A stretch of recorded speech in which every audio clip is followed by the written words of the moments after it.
Okay. Welcome to the regular city council meeting, Tuesday, October 7th, 2025. Calling this meeting to order.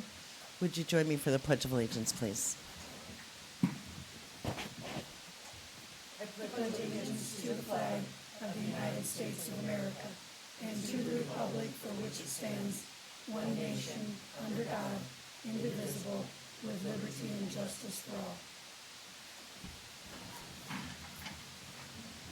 Roll call, please.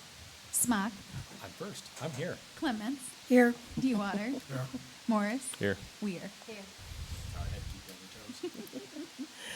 Number 4 is take a motion to approve the October 7th agenda, please. So moved. Second. All in favor? Aye. Opposed? Tonight, number 5, presentation Maggie Berger, Spear Financial for our annual TIF report. I'm Maggie Berger with Spear Financial, here for your annual TIF and debt report. You do have these pages. As Deanne mentioned earlier, we have changed the color scheme up, still sticking with the same color, they're just a little muted differently. So on our, we'll call them pink pages now, general obligation debt, this is the debt that the city has outstanding that counts against your debt capacity. Your newest issuance of debt, you did have one in 2024, but we also on page 2 have the 2025A, or the 2025 debt that was for $4,485,000 of general obligation corporate purpose bonds. I remind you, we give you the issue date. The TIC is the true interest cost, so that's the interest rate associated with that bond issue. We give you the principal and interest. In the 2025 that you're looking at, we've underlined under fiscal year 32's payment, that is when those bonds become callable. So when there's an underline in that principal, that means that you could pay them off early, you could pay them down a little bit, you could refinance. And I bring that up because there's been multiple years where we haven't done any refinancing, but as we get 7 and 8 years from now, where we have 4% interest rates, there's gonna be opportunities, hopefully, if interest rates are, back in that low 3 and maybe a high 2% range for refinance. We give you the total principal and interest, and then we tell you the different ways that the city has indicated to us through the years that they're gonna pay some of this debt with. The yellow column associates with a yellow section of the report that we'll get to in a couple of minutes. You are using some of the 2025 debt for the waterworks. They had some projects, so this is their portion that we list here. They will be paying their portion of the debt from their water revenues, and so we've broken that out for you.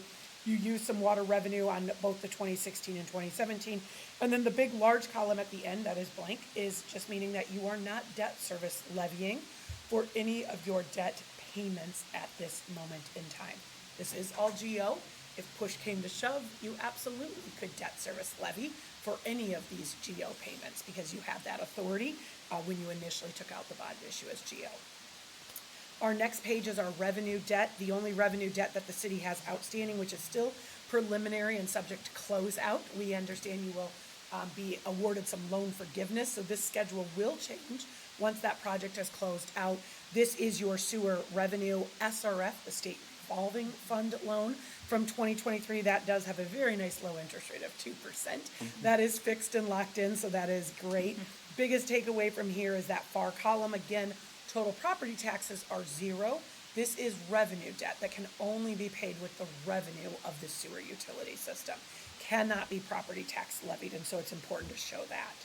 City does not have any rebate agreements outstanding. Those would be if you entered into an agreement with a developer who said, I'm going to build something and I'm asking you to rebate back a portion of those new taxes that I will pay on whatever new structure that I build for a certain amount of time and up to a certain not to exceed amount. So if that opportunity comes up, you just let us know. We run the scenarios for you. We help you talk with the developer about that, and then we help you through that process of setting up an urban renewal plan amendment for that type of agreement and doing that development agreement with your bonding attorney.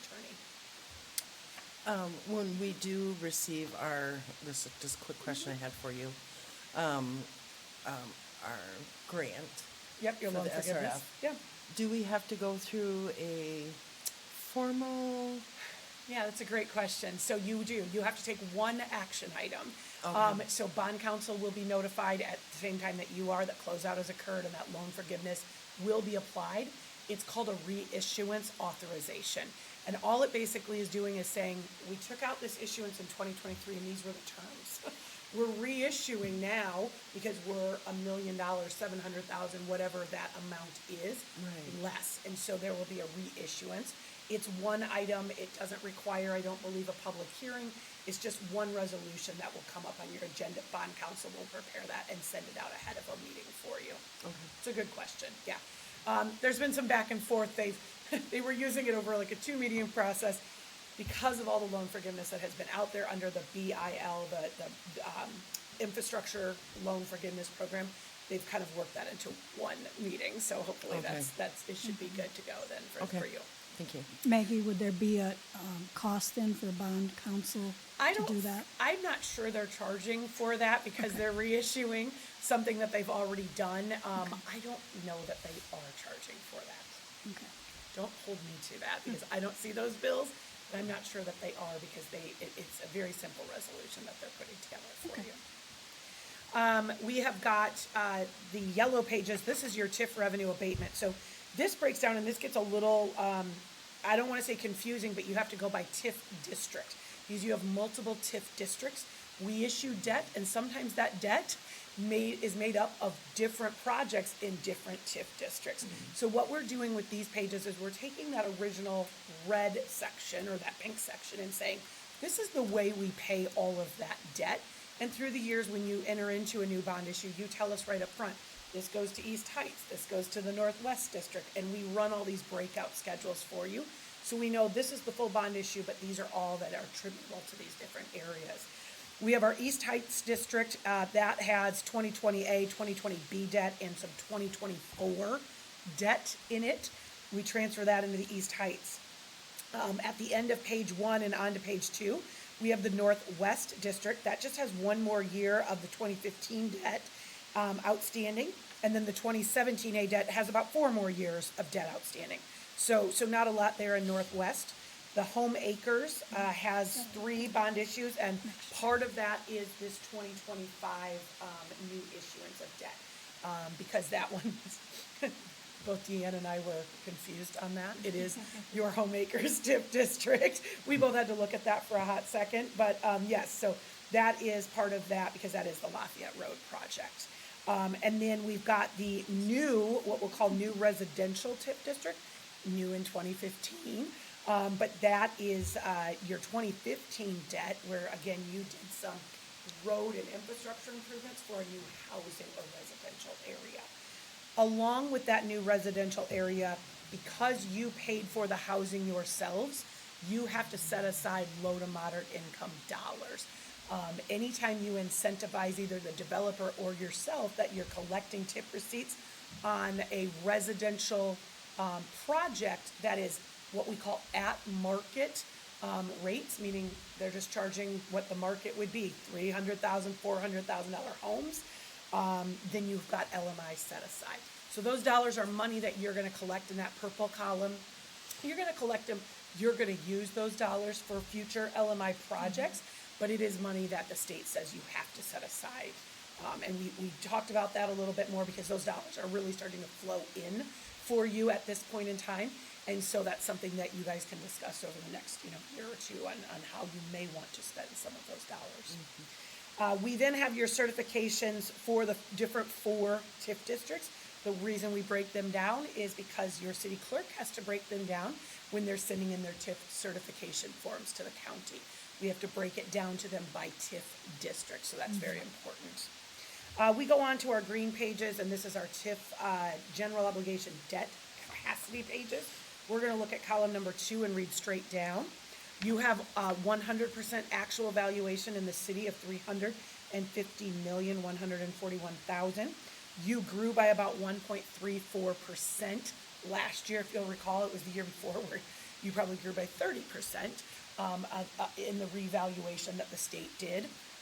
But this year, pretty much across the board, we're seeing some flat valuations. We're even seeing in some cities negative growth. That is, I'm sure, due to people saying, no, I don't believe that my property is valued at what you valued it. So I think there were a lot of cases in this last year where people fought their property valuation, and that may have lowered valuations. But you guys did grow at 1.34%. Off of that $350 million, you have a debt limit of $17,507,000, and that's principal that you can have. Right now, you have $11,720,000 of principal outstanding. You will pay back $530,000 this year. That leaves you remaining debt capacity of about $6.3 million. This number is actually a little bit better than what we thought it would be 3 or 4 years ago when we were doing this planning. We thought you were going to be in the $2 to $3 million range with debt capacity.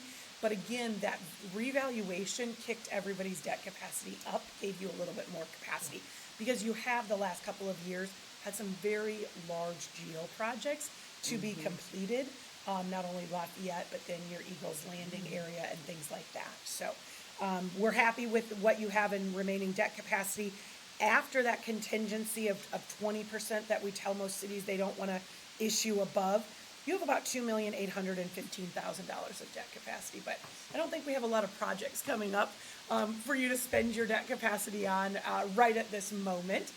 So again, you will grow as you pay back, $400 to $500, and then in a couple of years, based on the repayment of some of that debt, as you experience growth in that kind of, we'll call it Eagles Landing area, you will ramp up your debt payments, but we also should see some valuation increase out there as well. So, yeah.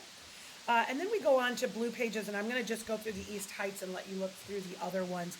But there's 2 blue pages for every TIF district, and there's 4 TIF districts. You're going to have 8 blue pages. The East Heights is our most active TIF area, and so column number 2 just says over and above what the original East Heights area was when it started. You have $12 million of commercial valuation, and then you have approximately $65 million of residential valuation in the East Heights. You are using that creates approximately $1,227,000 of TIF receipts a year. You are using approximately $308,000 right now, but when we get into 27, 28, you will kick that up to about $500,000, and part of that is due to that Eagles Landing property. Again, just like in homeacres, that number will go up in your TIF askings just because we have this new debt that we're taking on and paying for with those. So you have unclaimed TIF about $918,000 in the East Heights district. We are definitely not telling you to go claim that for every dollar that you claim that you really haven't been claiming in the past, or that there's not growth to offset. That could actually hurt your general fund. So we want to make sure that you're really collecting at the same amount. Now, when you start collecting at the higher amount in a couple of years, that's gonna be relatable to growth that's in that area that we've already sort of built in there. We know that there's growth in that area. It's just not reflected here because we can't project what that growth is going to be until the county assessor has put an assessment on that. So again, I'll let you read through the other TIF districts, but that's really how you're looking at that. Are there any questions? A whole lot of information. I think overall everything's going well in the city. Oddly, with a rising interest rate market, you were able to capture some very good interest rates in both 24 and 25 compared to what we've seen. The Federal Reserve has moved once already now here in 2025. There's potential for other movement in 25 and into 26. That should start to bring those interest rates hopefully down a little bit. We anticipate, though, those bond rates to remain right around that 3.5% to 4% for the foreseeable future. The bond market has sort of figured in that the Fed would move on interest rates here through August of 26. So we don't anticipate really seeing a whole lot of movement downward in those bond rates for a while at least. So, all right. Council? Clear as mud.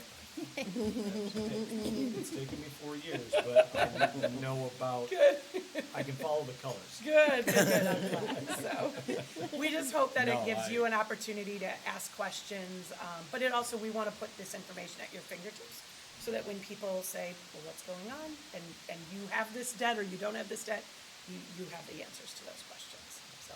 Nope, I always appreciate how you come in. It's, at least for me, it's very straightforward. I appreciate how you run through it. The biggest questions I always have, you answer, which is really just, we don't wanna get upside down. There's No. no reason to be overly aggressive when we don't have to. Correct. And it's nice having a little security blanket. there, too, Absolutely, so. absolutely. And again, I think that, in our early planning, 21, 22, 23, we didn't foresee the valuation increase that the state was gonna do. So that has helped you from a debt capacity. I think the number would be lower. We'd all be like, okay, we're not gonna issue anything. We're not gonna, so that has helped. That has helped every city that we work with, has given you a boost to the debt capacity. Because I wanna remind you, that 5% number that the state has said you can, issue GO debt against, that hasn't changed for 50 years. That number has been the same, but our project costs have gone up. So unless your valuation is growing at a rapid rate to offset the cost of projects going up, cities were falling behind on that debt capacity, right? They were getting a little bit more on the negative side of where they really wanted to be with debt capacity. So I'm not applauding the valuation increase by any means. I don't think anybody is. But the one thing that it did do is help cities give a little boost to their debt capacities. Excellent. Okay, thanks, everybody. Thank you, Maggie. We appreciate you. Item 6, our next presentation is from Mason Fromm. He is with Nagel Signs. Something we've been talking about for some departments over 20 years is city digital signage. You have the floor, sir. Appreciate it, thank you. I brought a couple show and tell items, and I did text my regional rep, and he's busy Tuesday and Wednesday next week, but we could make Thursday or Friday work if he wanted to come to town and actually see the demo that we did in January or February. It was a while ago. But I brought these that I have sitting in my office for a handy show and tell item. This one is closest to what we've got quoted in the two proposals that you have in your packet. It's a 10 millimeter display. That 10 millimeter dimension refers to the distance between each individual pixel. So the smaller the number, the tighter the pixel pitch and the sharper the image. Okay.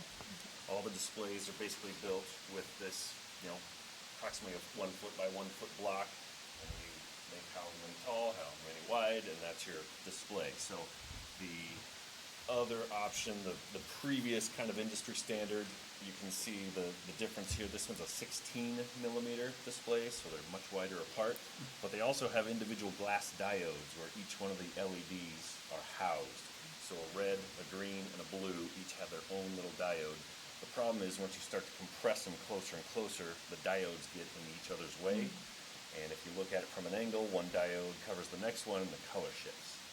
So to get around that, to get the image closer together, to get the pixels closer together, the tiny LEDs are now encased in basically like a little dot of silicone. So each one of those tiny little white dots is a exterior rated gel, and it has all three colors, red, green, and blue, inside that gel. And now you can get those pixels super tight together. So that one's a 10 millimeter. The other option for the quote is an 8 millimeter. So tiny, it's only 2 millimeters, but it does make a difference. And then there's another step, 6 millimeter, which is probably 20% more than what the 8 millimeter price is. But I use the 8 and the 10 because they're good middle of the road. We're not talking about extreme up close viewing because it is a sign made for primarily vehicle traffic. However, the tighter the resolution, the sharper the image. If you were to take a group picture or symbol all the police officers or the firefighters or something in front of the sign and then took a picture, that sharper resolution means the image on that display would look good in the photograph because the camera's only going to be 20 feet away. You want that sharp image.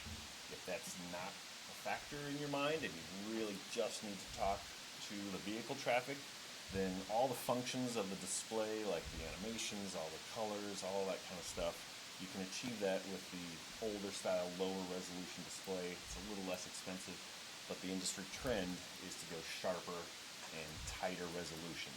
So instead of starting day one with what looks like an old low resolution display, I would recommend an 8 or 10, which I have outlined on the proposal. This is almost like the previous presentation where there's a lot of details coming at you. Yeah. Any questions or anything on the proposals where you have a question about a vocabulary word or what do these numbers mean?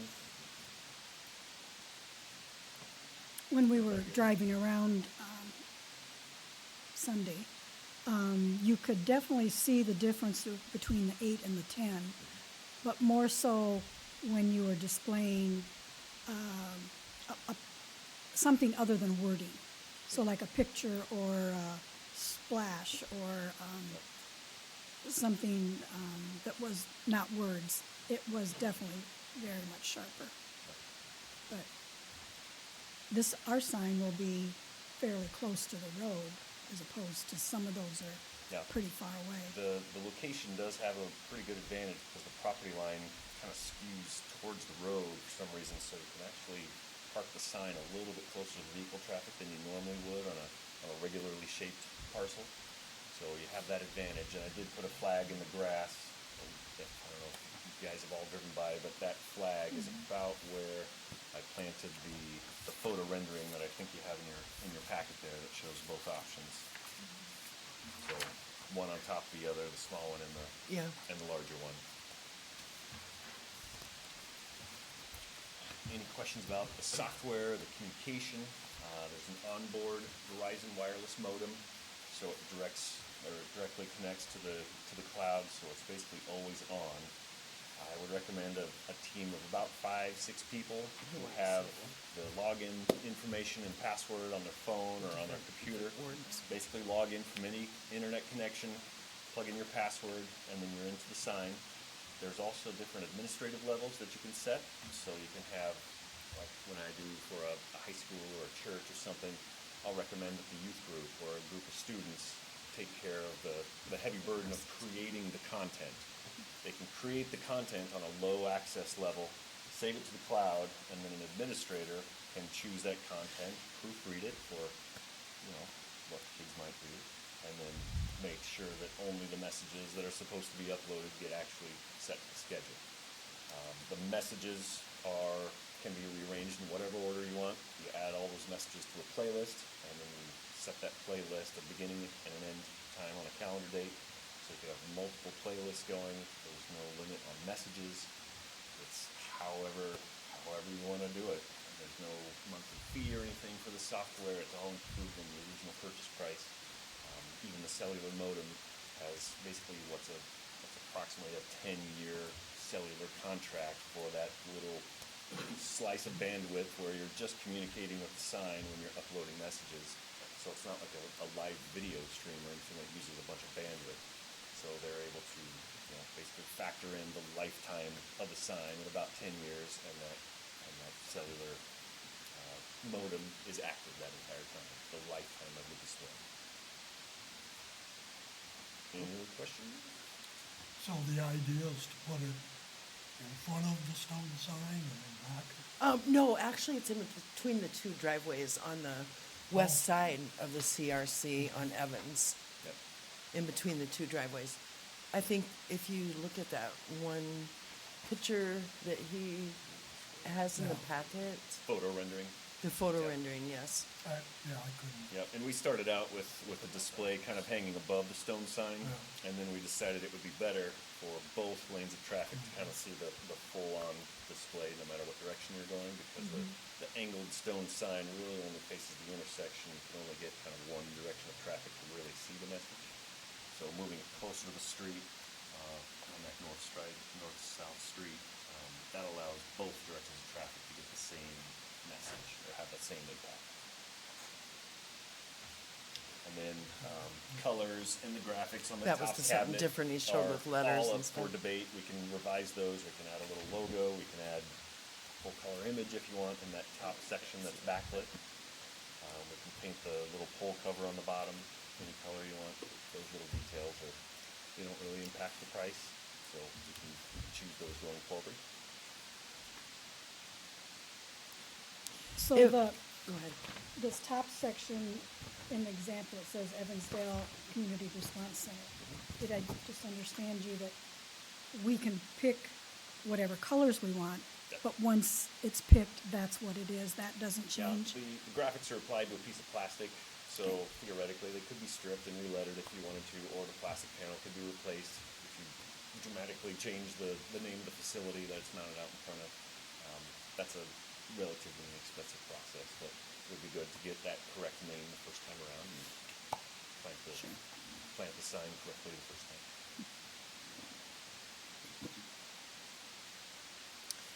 If we were, one thing that was brought up just in conversations, if we were to wait, we're getting into budget season right now, in the next month or so. If we were to wait until July 1st, because obviously it wasn't budgeted this year, but people wanted to, council wanted to see it come back. Because we had discussed it. Gosh, has it been a year already? It's close to a year, I think. First time Jeez, we it talked doesn't was seem last like fall. it. Okay. How much would it go, how much would it increase by July? It would track with inflation, with general inflation, pretty much. Okay. Some of the components are sourced overseas, like the individual LEDs that get kind of a tag of quality on them, and then Daktronics will take the A-rated LEDs, the best LEDs, so that they can ensure that their equipment lasts the longest amount of time. Some of the components, there's no domestic supplier for that kind of thing. So they will have some overseas components in the display, but it's manufactured in southern Minnesota. We've got 2 other manufacturing places in South Dakota and in northern Nebraska, or about Sioux City area. So everything's manufactured in the United States. There's some overseas components, but my Yeah. point was, tariffs and that kind of thing, it's nothing that we can really plan on, and we have no idea what's gonna happen by July. But it will be basically, as the cost of everything around goes up, the cost of these will go up as well. So how long is this quote that we have good for? Typically, we're on a 60-day quote. In case I win the lottery, tomorrow. Exactly. Put that money down right away.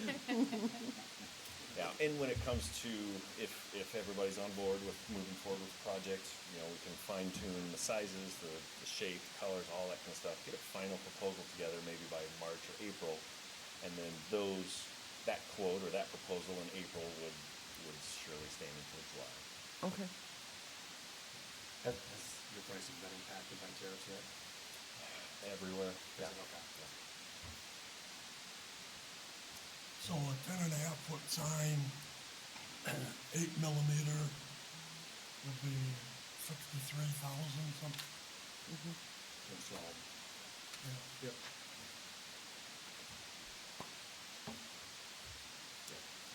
Dick, you want to write a check tonight?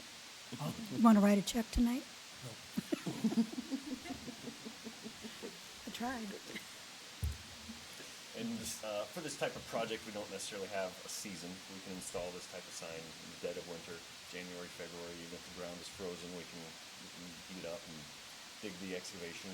The concrete takes a little bit more time to cure, but it's still totally viable in the off-season as well. I know even the fire association's been on this for 2 decades. Found used panels that we thought we were gonna have try. We found somebody to, cut a deal with concrete where they came in and would just give us the leftover of a load real quick and donate it, and bricklayers, and I mean, just as inexpensive as we can get it, and it comes down to the panel. So we got a sample of some cheap Chinese LEDs when LEDs were still kind of a new thing, so everything was really expensive 20, 25 years ago, and we lit them up and they lit for about 30 seconds and then they phased. I mean, it's when this decides to move, that was one thing the association backed away from, just knowing the cost to go into it, is to get the right kind of sign. If you're going to do it, it needs to be something that vets and warranties these panels, because that is the sign. And if you get cheap LEDs or cheap electronics on the back end, you're just going to have nothing but problems, and then you have nothing. You have a sign that just doesn't work. So, not that we were hoping at that time we could get by 2025 was a small, not high resolution sign I could use, but it was even more, we were hoping around 10. So it was double our budget. But even more so now, they're more expensive. You can do more with them. But that's where it's gotta be. If we're gonna do it, it just needs to be behind good panels. But there is an additional cost for the electrical, engineering, shipping, right? Not necessarily shipping, that's boilerplate language, it's on the proposal. The top line item covers just the structure, the concrete, the steel, and basically placing everything on site. The one thing that is not included is getting electric from the building to the sign site, and I would encourage the city to work with a Yeah. trusted electrician, a licensed electrician, to do that work and leave us that electrical stub that we can plug into. Well, I think there is electrical also. There is, yeah. Yep, so we'll just figure out if it's got enough amps, it's got enough juice to Right. power this thing. Yeah. Those We might have details we can go through. started in on that, so I bet it is ready to work. It may not, I'm obviously gonna double check, but Yep. we were starting to get the ball moving and we thought we had a really good deal. You know, at one point, we're like, hey, we better move now, and we're like, well, hey, they got these samples, and, you know, we're glad we did not invest. That's one of the biggest frustrations as somebody who sells these displays and sells quality displays. All the little gas stations and all the little vape shops and everybody who finds a display online and they hang it up and fine, it's great, it's too bright at night because it doesn't have automatic dimming like this one, and then it stops working, or missing tooth or something, or the things are all discolored, or the display is squished content. I mean, there's so many things that I see that maybe the general public doesn't see, but it frustrates me to no end because somebody tried to do it the cheap way, and then it lasts for a couple weeks, couple months, maybe a couple years, and then it's just so expensive to replace because they found out, oh, we can't have parts for that, or we don't make that model anymore, or that company doesn't exist anymore. So these poor people that got a bargain, they're now left with a big boat anchor out on their sign, and that's kind of the first impression of their business, and it just spirals into a bad snowball. So Daktronics is definitely my number one choice for digital displays. I've been selling them since about 1997. Hometown Foods over in Waterloo. Yeah. They have that kind of marquee style digital display. That's Daktronics at 20 millimeter. Really cool at the time when I sold it to them in 1999. You drive by, it's still working. The problem is they can't update it because the Windows computer is not alive anymore. It had a direct connection. This was well before cellular modems. Oh, wow. And they couldn't keep an old enough computer alive to talk to that old technology in the display. So the display is still working, it's just running the same content that it's been running since Windows crashed on its whole life. Oh, Happy New jeez. Year. Yeah, Y2K. I'm just glad they didn't put some crazy banana sale on there, and now they can't take it off. So they just kind of have regular slides rotating all the time, just general messages, which is good because it's still on. And it's still like, all the LEDs, all the panels, everything's still working, but we just can't communicate to it anymore, and we can't really find a solution because that technology is so old now. It's 25 years old, which is like 150 in computer years. But finding the interface is an unsurmountable challenge. So, and that's another thing about the cellular modem and the connection that does not rely on a hardwire connection for these new displays. All of the software and firmware updates are now just automatically delivered through that cellular modem instead of every 2 or 3 years you put a CD-ROM in there and you have to update firmware kind of manually. All that's behind the scenes. You know, it can be assessed remotely from Daktronics. They can dial in and see if there's any issues with it, or if the power supply is giving them some fits or something like that. So it's so much better having it connected to the cloud for maintenance, but also just for the end users to communicate with it. You know, everybody can have their phone in their pocket, and you can activate the snow delay message, you know, in your pajamas instead of driving to the office and uploading it from a computer that's hardwired. Did I hear you say that it comes with an automatic dimmer, so it Yes. wouldn't be an issue for neighbors? Correct. Every display has a little photo eye on it, and it will automatically dim. Say a thunderstorm rolls up at 3 o'clock in the afternoon, it will automatically match the environment's lighting conditions. So that's one thing as you drive around town, some of the less expensive displays, sometimes they're on just a simple timer. So they're programmed to be bright at sunrise and then go dim at sunset. But you know, in Iowa, sometimes it gets really dark at 3 o'clock in the afternoon, and if it's on a timer, it doesn't automatically dim. So all of a sudden, you've got this really harsh, bright display, and it's just because it's not automatically dimmed due to this environment. So, Good feature. yep. And you can also just program it to go dim at night if you do get concerns from neighbors.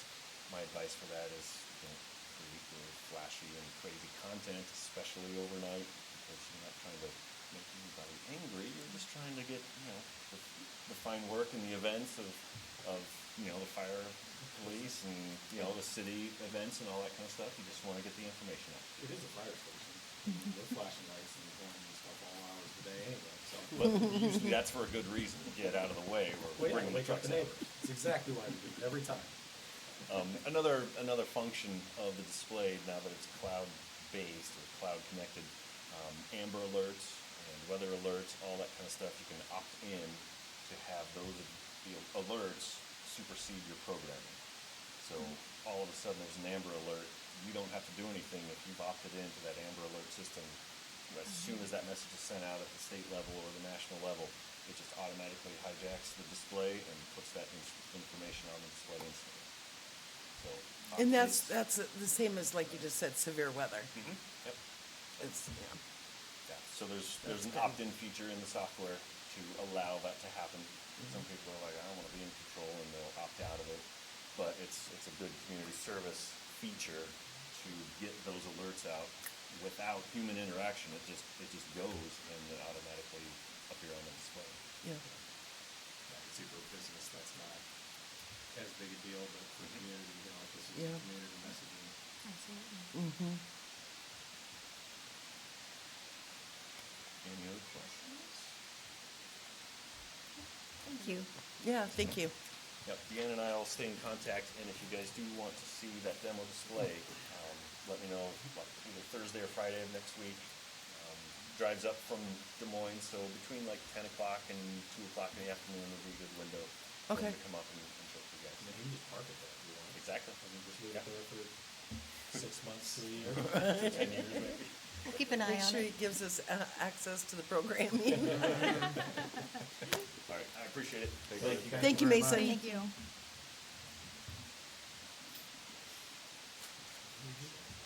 Yes.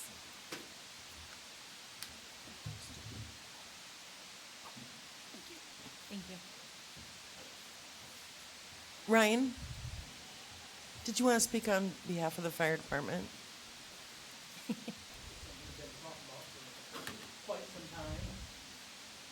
He needs to come to the podium. You want to come to the podium so we can pick it up?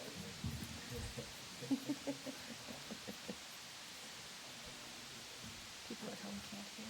No. Thank you.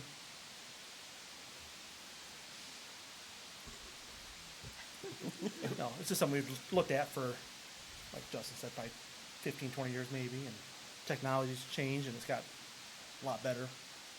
Yeah. If we need to put an alert out for some reason ASAP, it would either automatically do it or we could get to it right away, so. Yeah. So, we had talked about it, we talked about it, you talked about it. We talked about it for a long time. I think it's just something we need to keep in our back of our minds when we're going into budget season this time.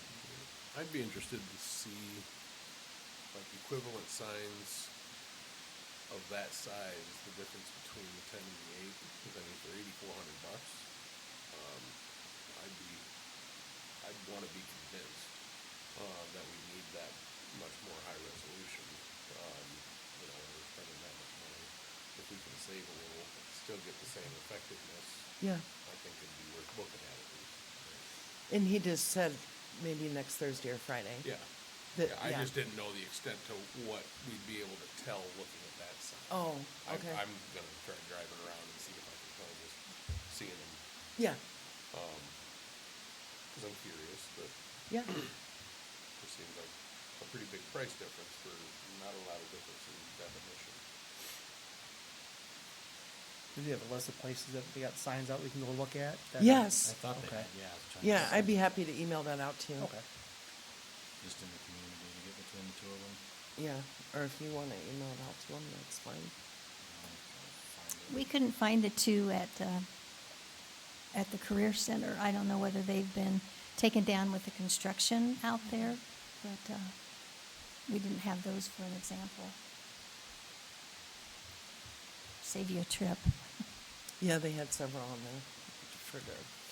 And like if it was, okay, we have the money, which one are we going with today? Just to kind of give you where my mind was at playing with the signs, especially being so close to the street. It's not like we're elevating it. It's not like we're setting it back a long ways. I would rather go with the higher resolution sign, but the smaller. So now I we're would as still well. down. That's kind of where I would be. Is yeah, the 10-foot's nice, but to be honest, I think your 10-foot's gonna be huge. You know, right against the street, to where I think the 9-foot would be very nice and get everything across, especially if you're at the higher definition. I guess that's where I'd rather see the money go, is a little bit smaller sign, but then add the resolution so that now everything is a little crisper, because you're kind of a little closer to it. You know, we're not 50 feet away by any means driving by it. I was pleasantly surprised to see that the smaller signs were as impressive as they were. Pleasantly surprised.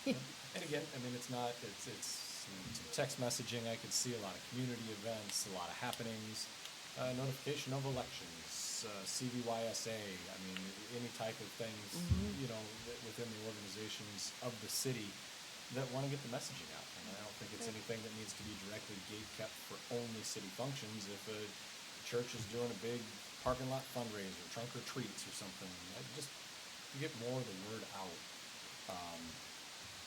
And then, yes, to use it for generalized messaging of safety and, you know, any type of emergencies or. And you know, with Evansdale Days, it's, you know, I can't reiterate how much we appreciate our sponsors. We couldn't do that event without our sponsors. You know, when you're talking a community, and some of our vendors and such, which we have one with us tonight with Right Environmental.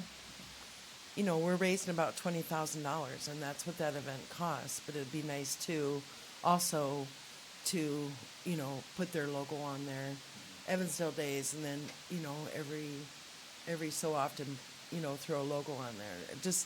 It's just a way. We have so many things that we're doing now out in the community. You know, coming up is a safety event. You know, you could just start advertising for that, you know, a month ago.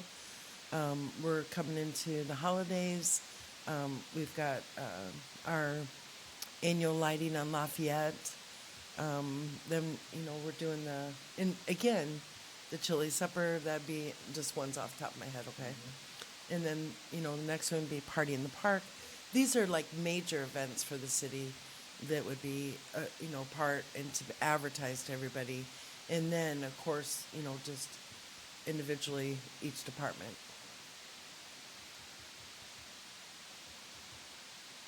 Located where it is, we get so many out-of-town people coming to Fairway.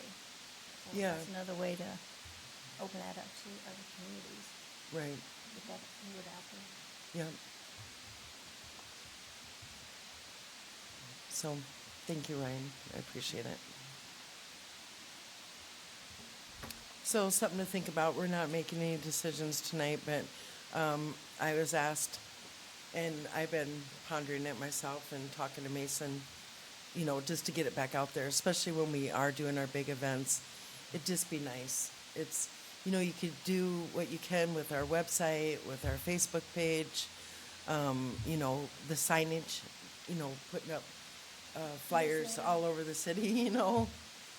It's just another step to get more public participation. So, item number 7, anything else from council? I'm sorry. No, I think it's great. I think we're headed into budget season, so. Yep.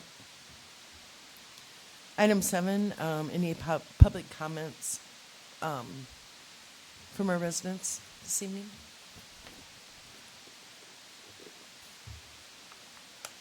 Item 8 is approval of the consent agenda. Take a motion to approve, please. Motion to approve. Second. All in favor? Aye. Opposed? Number 9 is approval of the resolution calendar. Take a motion to approve the resolution calendar. So moved. Second. And that'll be a roll call, please, Misty. Smock. Yes. Clements. Yes, DeWater. Yes. Morris. Yes. Weir. Yes. Number 10 is Resolution 7006, approving a voluntary severance request submitted by property owner John Schlenwin, located at 3246 Gilbertville Road. And I didn't know if council had any comments regarding that since our last meeting when it was brought to our attention.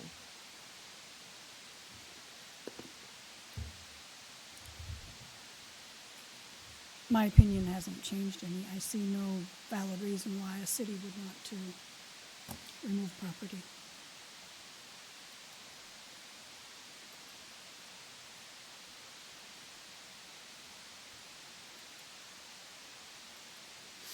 And did you have anything that you wanted to add since the last meeting? Okay. Council?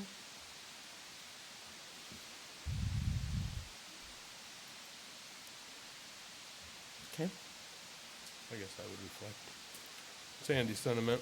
There's not a whole lot of value to releasing it for the city, for the future.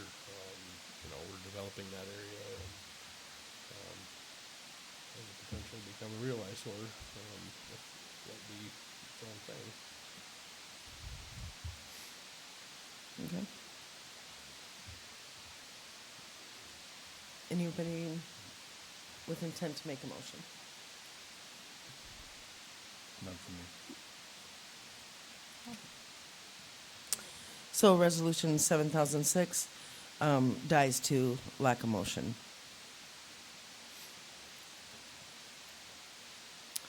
Item number 11, request to approve Third Amendment with Terracon in the amount of $4,000 for Lafayette Road project. I did include his email in the packet. Obviously I questioned the engineer about that, and it was, the way the project was laid out, and since they did it as, basically 4 sections of the project, they did have a lot more pouring days than they anticipated in the beginning. So it was, just like it stated in the agenda, they just didn't anticipate how many they would have. It almost doubled, so. And Mayor, for that project, we had funding set aside for change orders, and we were still below that, correct? Yes, we are. Okay. Yep.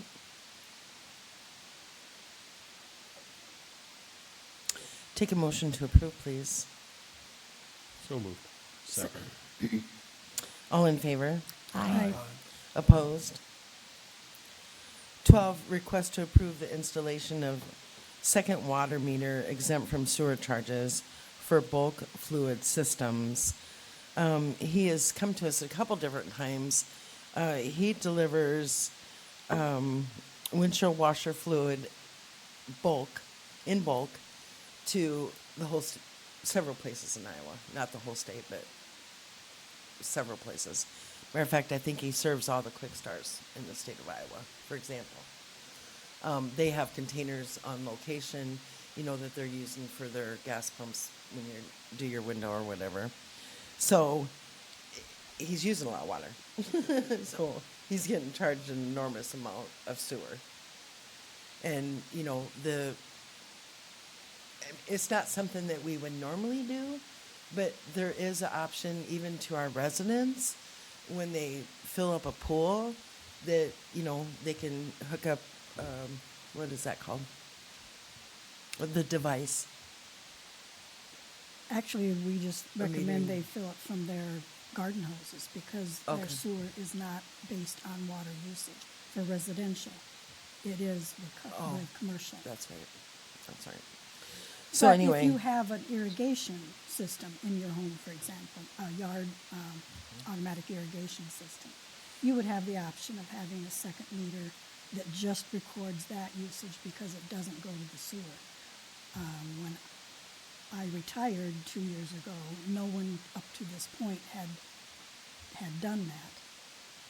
Again, because the residential rating system is set up that sewer is not charged based on your water usage, so there was no point to it.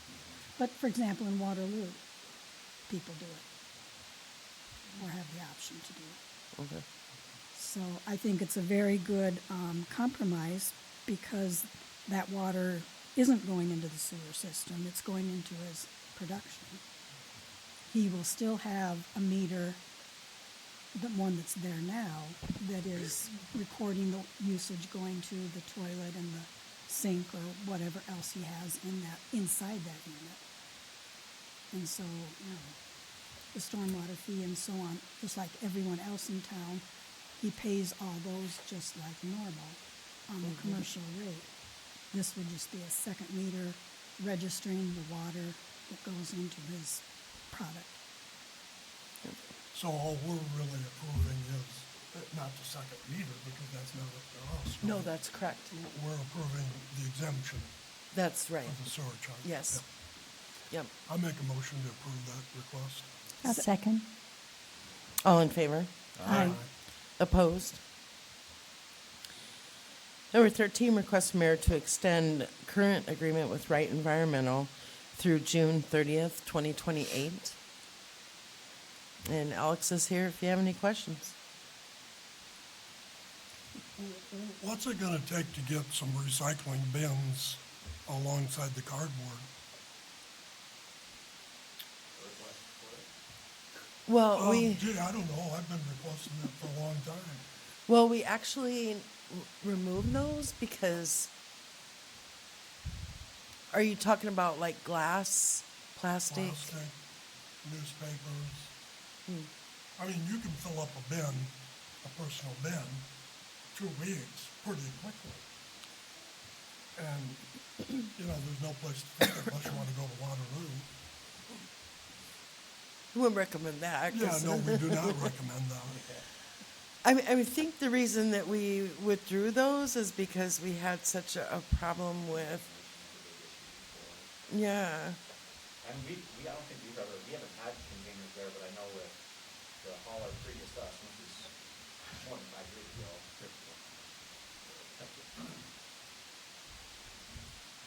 So prior to us, we've never had containers for mixed recycling at the maintenance facility, but I think prior to us, contamination in those kind of containers was a big issue because they're off to it's not in a well-lit area, and it's not, I don't know if they have cameras on the public works buildings, but policing that is not something that city officials have time to partake in. So with people having the option to have curbside recycling, I don't know that there's demand enough for the bulk disposal of plastics and news and glass. Waterloo and Cedar Falls both have curbside recycling, right? Cedar Falls does not. They only have the drop sites. City of Waterloo has both, or it's a voluntary program for people to use the recycling. It's an additional charge for curbside.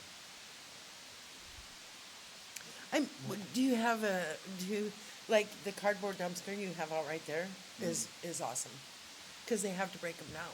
Right. So do you have, the smaller, so they wouldn't be able to jump in, Yeah, so because that's been an issue. yeah, we do the City of Waterloo's drop sites as well, and similar to like our cardboard container, they've got smaller slots where you have to put them in item by item essentially. So some of the benefit of having it being a bulk container and putting larger items in there still doesn't benefit residents for that purpose. Because you have to put in smaller items into those containers. What would it cost us to try it again Well, with instead, a all we have to new do is design? ask. So, Yeah, we just have to evaluate what our costs would be, how often they would be serviced, that sort of thing. I'd imagine at least weekly service of the 2 containers would be needed.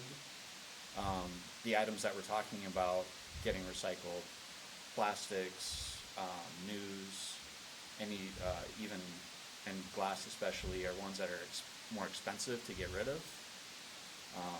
So there'd be more of a cost associated with that, whereas cardboard returns some of a rebate that goes against the hauling of it. So there would be some costs associated with it. We'd have to do some figuring to figure out. Essentially be more than twice what we're paying for the cardboard. Absolutely, yeah. And Dick, are you hearing just people filling up their the blue can? Well, I just know Too from my often? own, personal use, Yeah. that I can fill the recycling can up. I have no garbage, but I have recycling. Right. Sure. And it's pretty easy to fill that.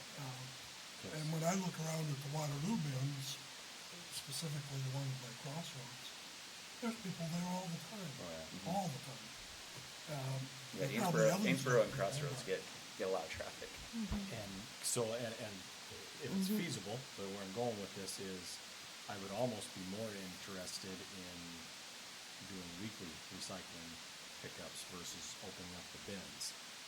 So now, instead of having to go 2 weeks, it's every week to try to help if it is a volume thing for people, versus leaving kind of an unrestricted bin open and we run into the same problems. So, I mean, it definitely would be a comparison to what's it take to put a bin up versus what just doubling our weekly Yeah. pickups really would be. I'd But be curious even if we though- go that way. You know, all you have to do is request a bin. Well, what if we went to a 96-gallon recycle cart? Sure. Yeah. Or I think we have some residents that have multiple recycling cans as well. I think they just pay, like it says, a second residential fee for that. I'd be interested to know what the demand is for that much more recycling. Because right now, I think we probably have about 1,100 users of the recycling cans out of 1,800 some residents. And of those, probably about half put it out on the recycling days. So when we're talking about Okay. 500 people that use the service, what percentage of that even smaller percentage is needing more capacity? So they don't recycle, they just throw it in the garbage. I mean, there is that. Right. Well, And if what, we, well, but we're thinking of this as, this is a community-wide cost, so are the majority gonna want to bear the brunt of everybody wanting to recycle? I understand, I absolutely am in your court wanting to recycle as much as possible.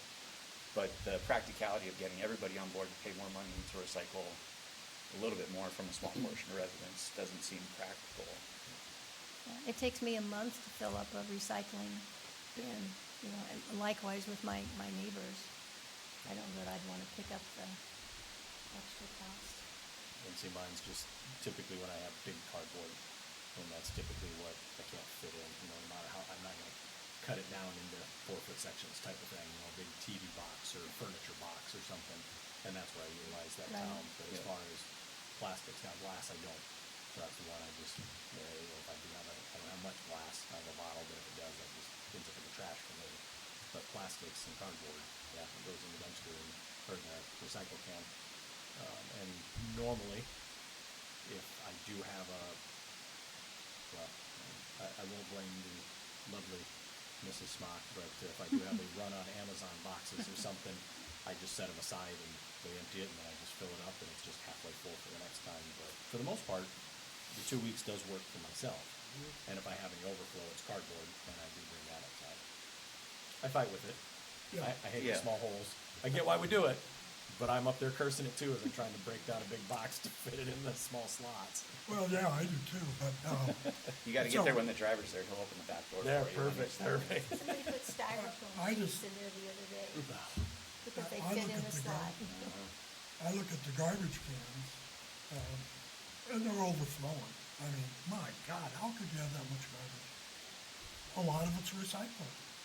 So maybe we need to have, since he's not charging any more for curbside recycling, everybody's guaranteed curbside recycling, right? and we know that. Yeah, and they I know that. So let's increase that. Yeah, and even when someone calls in, Yeah, All Misty the and time. Sarah We- are talking about it for sure. yeah, So we you think encourage that- them to recycle first Yeah. Yep. before getting a bigger cart.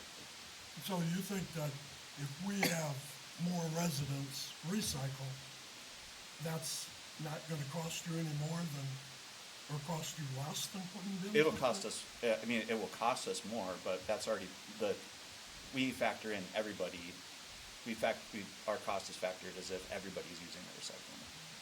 So Right. we've already, So we're yes, we'll already- incur additional costs, but But that's, we're already paying for that. I mean, I bet if it was picked up weekly, it would get used more, cause a lot of times it's I like, think people well, forget. crap, is it blue bin day or was that last week? Yeah. And you know, unless you take the time to really think through, check the neighborhood you page. look outside. yeah, look at, yeah, look at Neighborhood page every time. And, you know, sometimes it works, sometimes nice it sign don't. would be for But that. if it was every week, then, okay, well, there's no guessing. I would rather as well see recycling weekly as opposed to dumpsters down there, because when they had the carts at Hy-Vee, people were leaving furniture and bags of garbage sitting on the ground, and, And we've had that. Yeah. Oh, yeah, but we this do- way, if Beds. it was we do more the city of Waterloo's convenient. drop site, Yeah. so we've seen it all. TVs, the couches, the chairs, yeah. Yeah. Oh, yeah. And it's tempting for people that don't live at Evansdale to drop their Yeah. things off at us. Well, I know people do that in Elk Run. Yeah, 'cause then you're Well, and they looking at eliminated adding their the drop cost site. of pretty cameras. Huh? recently. They eliminated their drop site earlier this year. Yeah, because they were having the same problem. Yep. It's a big problem. And we have, I mean, we have social media, we have our newsletter and stuff come out, maybe this is a topic for one of them, did you know, a recycling can is free to you? Oh, And that yeah, probably, just to, again, to try to get more information, more data on it, because, yeah, both ways, being able to provide more of the We recycling could do that in services would be Evansdale. great, yes. Yeah. versus, again, throwing the dumpster, but if it comes at an incurred cost where 80% of the city's like, I don't have that much, it does the same thing for trash. We charge extra for that larger trash can. Okay, does that need to be more for recycling, or are we trying to encourage it to not penalize those that are like, I don't need it and I haven't? I think of people that are just one person in their home. That I have very little trash. I have almost, it takes me a month to fill up my recycle can. I have both, but it just sits there. Well, maybe they don't do it because now it's just something else in the way for an entire month. So to gauge that difference in need, I think would help. And then just simply get, again, just another campaign to get the information out. It very well could just be, or take Misty's side. If only there was like some sort of sign that you could program to have a message on it, publicly viewable in areas Let's that, see, it's In recycle bright day. colors. that's really bright for some reason. I don't get it. Day and night. But no, Somebody ought to come up with that. I think some sort of, even just a public education, just, this was a benefit to you, it's already there. You're paying for it. But Yeah, Dick could personally call out to Wright and Yeah. get a bigger recycle cart. Absolutely. Or We can separate. start there. We can drop one off this weekend for you. Okay, so I guess it's only my problem. Yeah, yeah. Sounds like I thought We maybe would like to other know if it's people others too, if they might need a have bigger the one. same problem, but, okay. it's I not. can say that my mother has reflected that she would like to have a more local bin, but there's two. Right. I mean, I know there's a lot of people that recycle a lot. I can but say in the how 2 much are you years really that we consuming haven't had that in many a week calls. or two that you need that much? Some people do. And, I see the trash cans, Yeah. going crazy across town too. And people can really compact better than they do. Yeah. Wait, you need me to break it down in my own container too? Well, and you could talk with your neighbors. If your neighbors don't have much recycle and you Yeah. have a lot, We do put, that. put some of yours in there. We do that. They don't care what address they pick the cart up at. That's true. Yeah. So I guess it's just you, Dick. Sorry. Sorry. Doesn't matter. Change the word Mine one is place, always one really person super at a full. time. Like last time it was You almost, can use my can anytime. my lid was kind of sticking up a little bit. Just drop it off Yeah. and it's okay. Yeah, well, I think you're missing the big picture on the thing, but that's all right. I mean, is it something you want to try for 6 months and see what No, I'm good with it, kind of Okay. problem we have? yeah. Maybe Not- we won't. Maybe people I don't will think be. everyone is as responsible as you are. We need to say that in general. We don't even have to compare them to do it. just, you're gonna get some that are, and again, not trying to be mean to anybody, but you're just gonna get some that don't care. They don't care what's available to them, they don't care what it is, they're gonna do it their way and how they want it, and if it inconveniences them in any way, shape, or form, too bad. So, and that's just life, unfortunately. And we will address it in the next Evansdale News for November.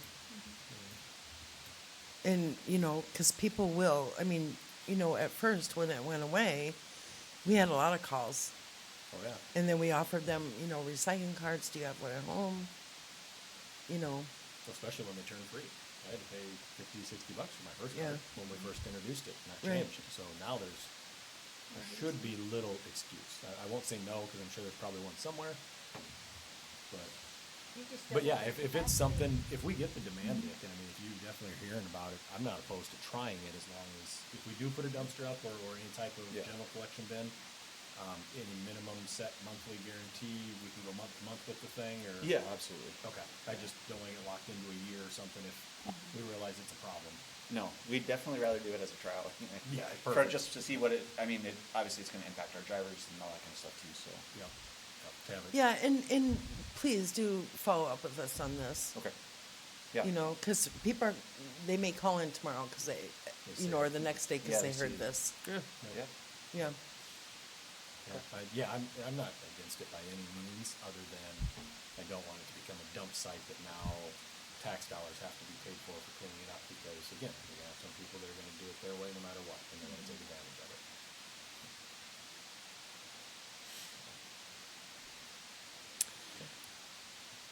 So can we get a motion to extend the agreement with Wright Environmental? So moved. Second. All in favor? Aye. Opposed? Item 14, request to reschedule, Thank you, Alex. thanks, Alex. November 4th, council meeting to November 5th, due to the city election. So moved. Second. All in favor? Aye. Opposed? Mayor and council reports. I will just give you the heads up. I was visited again by Mr. Moeller's landscaping neighbors today with video. I've had neighbors calling in, neighbors that have called the police department for the noise ordinance, because activity is starting as early as 6 o'clock in the morning. So I did have pictures and video, and I did reach out this afternoon to our city attorney with next steps. And these are things we're in high suspicion are not necessarily just serviceable from in-town residents, that it's stuff being brought back into town to be cut and mulched and everything, I'm assuming. Yeah, Yep. absolutely. Yep, yeah, and again, obviously no action items in that, but yes, at this point, I sat here the night that he came in. I was one that absolutely wanted to give a young entrepreneur the chance to build his life and, you know, hit the American dream and do what he wanted, to be his own boss, and I was all for it. He stated that he was aware of the neighbors and wanted to basically get along with neighbors and be nice, and if at this point he's done responding with us and continuing to do the same thing, my patience is done, unfortunately, and I don't believe he has held up to his side of that verbal agreement. What is this gentleman at? 4265 Lafayette Road. So, down Lafayette, I think. Right before you get to Heather Lane. So, much as I'm, you know, I hate to say it or anything, but it is a residential area.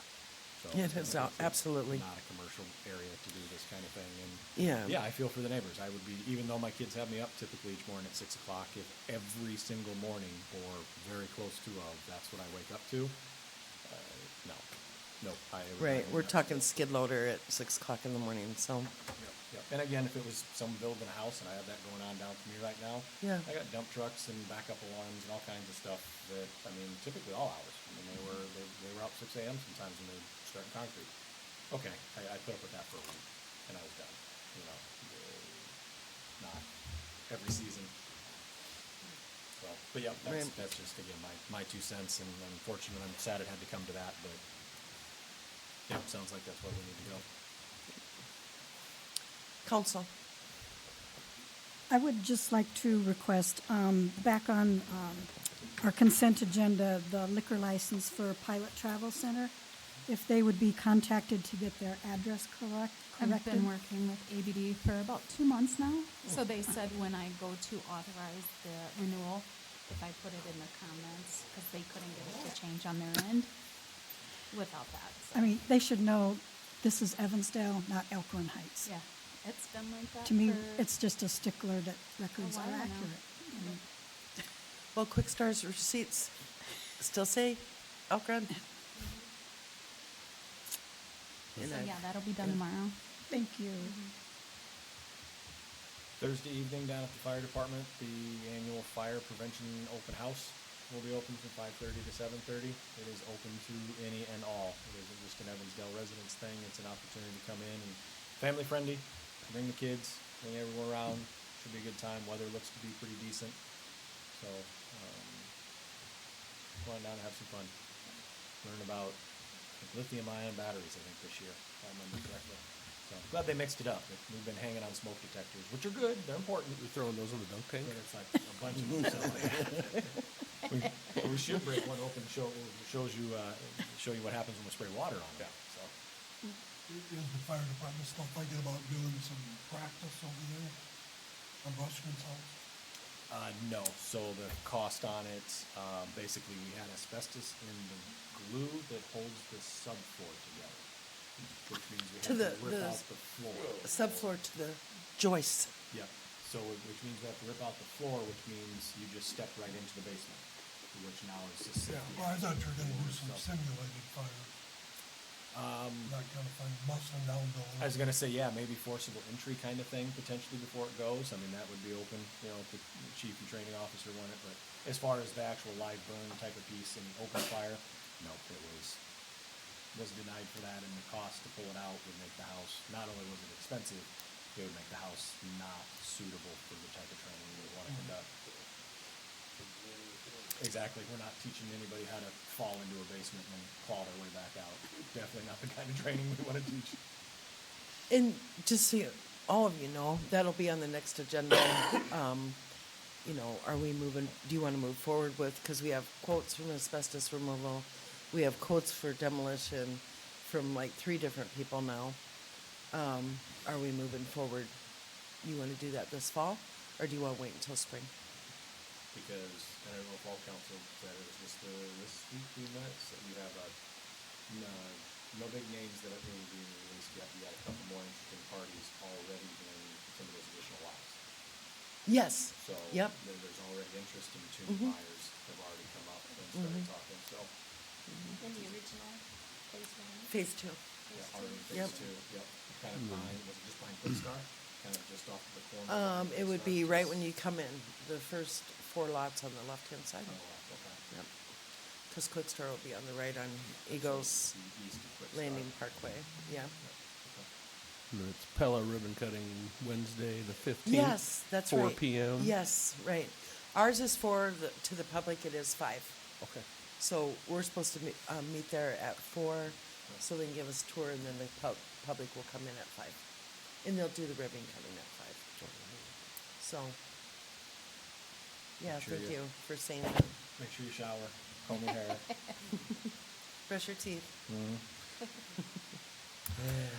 If that's it, I'll take a motion to adjourn. You have it. Second. All in favor? Aye. Opposed? Thank you.